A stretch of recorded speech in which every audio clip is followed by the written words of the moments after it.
कार्तिक महामहिम अध्याय 8। जय श्री राधा कृष्ण। कार्तिक मास में सूर्य उदय से पहले स्नान करना सभी जन्मों के पापों को नाश करने वाला है और आरोग्यता देने वाला माना गया है। जीवन में प्रभाव पड़ता है, आंतरिक आनंद मिलता है, इससे बुद्धि शुद्ध होती है, इरादे मजबूत होते हैं। इसलिए कार्तिक मास में कुछ न कुछ शुभ कार्य जरूर करने चाहिए। अब श्री गणेश जी महाराज और अपने गुरुदेव जी को याद करते हुए कार्तिक मास महत्म का 8वां अध्याय सुनाते हैं।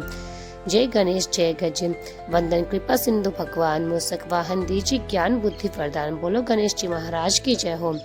गुरु की कृपा हो शिष्य पे, पूर्ण हो सब काम, गुरु की सेवा करत ही मिले ब्रह्मा का धाम। बोलो गुरुदेव महाराज की जय। कल हमने कार्तिक मास महात्म में हमने अहोई अष्टमी व्रत के बारे में जाना। हम गृहस्थ आश्रम के विषय में चर्चा करेंगे। शुरू करते हैं। मंगलकारी श्री हरि का सच्चा नाम ध्याऊं, कार्तिक मास महात्म का 7वां अध्याय सुनाऊं। एक समय नारद जी श्री व्यास जी से पूछने लगे, हे व्यास जी, गृहस्थ आश्रम सब आश्रम में उत्तम क्यों माना गया है? तब व्यास जी ने कहा, जैसे सब नदियां समुद्र में आश्रय पाती है, सब जीव माता का आश्रय पाकर ही जीवित रहते हैं, उसी तरह 6 प्रकार जो कि भिक्षुक, ब्रह्मचारी, सन्यासी, विद्यार्थी, गुरु, पूजक, यात्री तथा जीविका रहित, ये सब ग्रस्तों का ही आश्रय पाते हैं। फिर व्यास जी बोले, हे नारद, अब तुम अति पुण्य देने वाला एक पुरातन इतिहास सुनो। उतानपाद राजा का पुत्र उत्तम था, जो बड़ा बलवान और मदिरापान करने वाला था। उसने बहुला नाम वाली स्त्री के साथ विवाह किया और राजा रानी दोनों ही अति प्रेम के साथ रहते थे। एक समय राजा ने वेश्या का नृत्य देखते हुए मदिरापान किया और रानी को भी मदिरापान करने के लिए कहा, परंतु रानी ने उनका कहना नहीं माना। इस पर राजा ने क्रोधित होकर अपने अनुचरों को आज्ञा दी कि वो रानी को किसी निर्जन वन में छोड़ आए।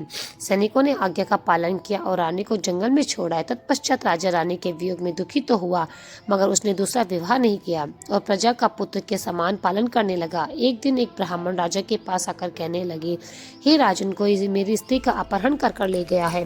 उसके वियोग में मैं अति दुखित हूँ, इसलिए तुम उसे ढूंढ कर लाओ।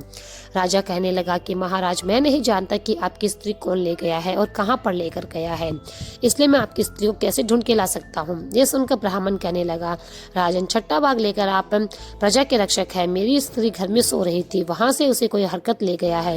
अब आपका कर्तव्य है कि आप उसे कहीं से ढूंढ के लाए। तब राजा ने कहा, हे विप्र, मैंने आपकी स्त्री को कभी देखा तक नहीं कि वो कैसे स्वभाव और कैसे रूप वाली है। तब ब्राह्मण बोला, यद्यपि वो कठोर वचन बोलने वाली कुरूपा, काले रंग की तथा कर्कश स्वभाव वाली है, परंतु मैं उसकी कोई निंदा नहीं करता, क्योंकि वो मेरी पत्नी अर्थात अर्धांगिनी है। तब राजा कहने लगा कि जब आपकी स्त्री ऐसी कुरूपा और क्रूर स्वभाव वाली है, तो आप उसे लेकर क्या करेंगे? मैं अति सुंदर और कल्याणकारी दूसरी स्त्री आपको लाकर दे सकता हूँ। ब्राह्मण कहने लगे, राजन, मेरी स्त्री मेरे धर्म और कर्म की अर्धांगिनी है, उसकी रक्षा करना मेरा परम धर्म है। जो अपनी स्त्री की रक्षा नहीं करता, उसके संतान उत्पन्न नहीं होती और उससे पितृ नरकवासी होते हैं। जो मनुष्य वैश्यामी होता है, उसका कभी भी कल्याण नहीं होता। जो मनुष्य ऋतुकाल के पश्चात अपनी स्त्री से भोग नहीं करता, उसके पितर 1 मास तक उसके रुधिर में तैरते हैं। ब्राह्मण के ऐसे वचन सुनकर राजा अपने शस्त्र लेकर रथ पर सवार हुआ और चारों ओर घूमकर उस स्त्री को खोजने लगा। कुछ दूर जाकर उसने एक आश्रम देखा, जहाँ पर एक महान तेजस्वी ऋषि कुशा के आसन पर विराजमान थे।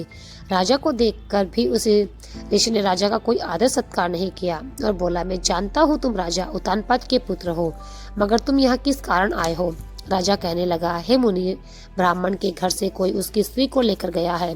मैं उसी की खोज में इधर आया हूँ, परंतु आपने मुझे अर्घ आदि देकर कुछ भी नहीं दिया और न ही किसी तरह से मेरा सत्कार किया। इसका कारण क्या है? ऋषि ने उत्तर दिया, राजन, तुम अर्ध योग्य होते हुए भी इस समय उसके पात्र नहीं हो, क्योंकि तुमने अपनी सिर अपराध स्त्री को वन में त्याग दिया है। जहाँ स्त्री का ये धर्म है कि वह तन मन से अपने पति की सेवा करे तथा उसकी आज्ञा का पालन करे, वही पुरुष का भी ये धर्म है कि वह अपनी स्त्री का यथोचित सम्मान करे। जिस घर में स्त्रियों का मान होता है, वहाँ पर देवताओं का वास होता है, और जहाँ पर स्त्रियों का अनादर होता है, वहाँ कभी सुख और शांति रहती ही नहीं है। इतना सुनकर लज्जा युक्त होकर पूछने लगा कि भगवान, आप भूत, भविष्य और वर्तमान तीनों कालों के जानने वाले हैं, इसलिए कृपया करके बताइए कि ब्राह्मण की स्त्री को कौन और कहाँ हर के ले गया है। तब ऋषि कहने लगे, राजन, अदिति का पुत्र बालक नाम राक्षस उस ब्राह्मणी को उत्पन्न वर्तमान में हर कर ले गया है। सो जाओ और उसको ढूंढकर ब्राह्मण का सहयोग कराओ। राजा ने मुनि को प्रणाम किया और अपने रथ पर सवार होकर मुनि के बताए हुए मार्ग पर चल पड़ा। वहां जाकर देखा कि एक स्त्री बेलपत्र खा रही है। जैसा ब्राह्मण ने बताया उसका रंग रूप देखकर राजा ने उसे पहचान लिया और कहा, हे कल्याणी, तुम कौन हो और इस वन में कहाँ से आई हो? ब्राह्मणी बोली, मैं अतिरात्र ब्राह्मण की पुत्री और विलासा पुत्र की स्त्री हूँ। मैं अपने घर में अकेली सो रही थी कि बालक नाम वाला राक्षस मुझे यहाँ पर हार कर ले आया है। यहाँ लाने के बाद ना तो उसने किसी बात का मुझे कष्ट दिया और ना ही मेरा सत्यत्व नष्ट करने की चेष्टा की। इतना होने पर भी मैं यहाँ अत्यंत दुखी हूँ।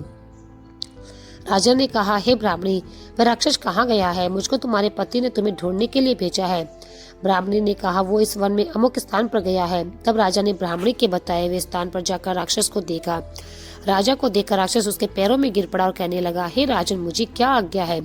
राजा ने कहा, हे निशाचर, तू इस ब्राह्मणी को क्यों लाया है? राक्षस कहने लगा, राजन, इस ब्राह्मणी का पति राक्षसों को मारने का मंत्र जानता है।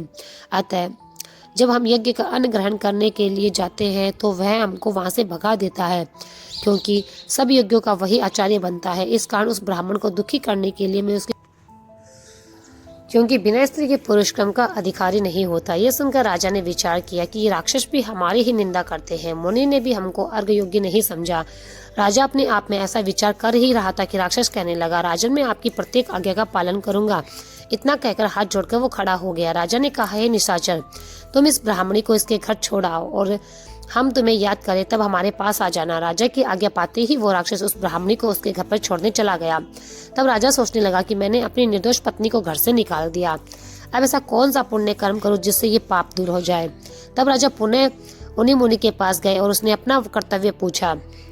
मुनि ने कहा, हे राजन, पुरुष के लिए स्त्री धर्म, अर्थ, काम और मोक्ष सभी कुछ देने वाली है। स्त्री के बिना पुरुष को इस लोक में और परलोक में कहीं भी सुख नहीं मिल सकता। स्त्री चाहे कैसी भी हो, खोटे स्वभाव वाली, मूर्ख, कुरूपा, रोगी और दरिद्री क्यों ना हो, पुरुष का उसका सम्मान करना ही चाहिए। ये सुनकर राजा बोला, हे राजन मुनि, मैंने अपनी निर्दोष और पतिव्रता स्त्री को बिना अपराध के त्याग दिया। अब मैं क्या करूं? तब मुनि ने कहा, राजन, तुम्हारी पत्नी को शतपात नाम के नाग ने वन में घूमते हुए देखा और उसको पाताल लोक में लेकर गया है। उस नाग की नंदा नाम की एक कन्या है। उसने अपने घर में तुम्हारी पत्नी को छिपा रखा है।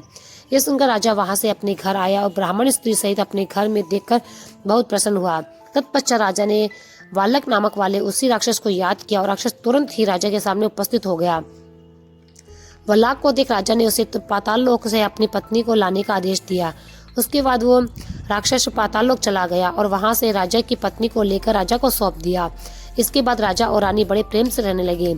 इसके बाद नारद जी कहते हैं, हे राजा पितु, हमने तुमको गृहस्थ मातम आदि विस्तार से सुनाया। अब और क्या सुनने की इच्छा है, हमें बताओ। यहीं पर अष्टम अध्याय समाप्त होता है। यही हमारा कार्तिक मातम के 8वें अध्याय का विराम मिलता है। कल कार्तिक मास मातम के अध्याय 9 की आगे की कथा सुनेंगे। इस अध्याय में हमने गृहस्थ आश्रम में स्त्री पुरुष का महत्व जाना। जहाँ पत्नी अपने पति के बिना अधूरी है, वहीं पति भी अपनी पत्नी के बिना कुछ भी नहीं है। इस अध्याय में संक्षेप में पति धर्म का विवरण है। सभी इसको ढंग से सुने और अच्छे से समझे। किसी भी कार्य में पत्नी के बिना पति का अलग होना उस कार्य को पूर्ण नहीं करता, याद रखना।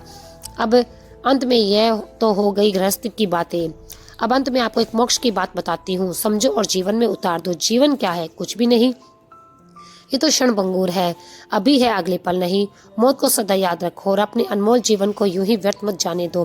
पृथ्वी लोक को दुखालय या मृत्यु लोक भी कहते हैं। यहाँ से मुक्ति पाने का सिर्फ एक उपाय है, अधिक से अधिक नाम जाप करो, क्योंकि हमारे शास्त्र कहते हैं कलयुग केवल नाम अथारा। सिर्फ नाम जाप करके ही कृष्ण भक्ति, शक्ति, मुक्ति सब पाया जा सकता है।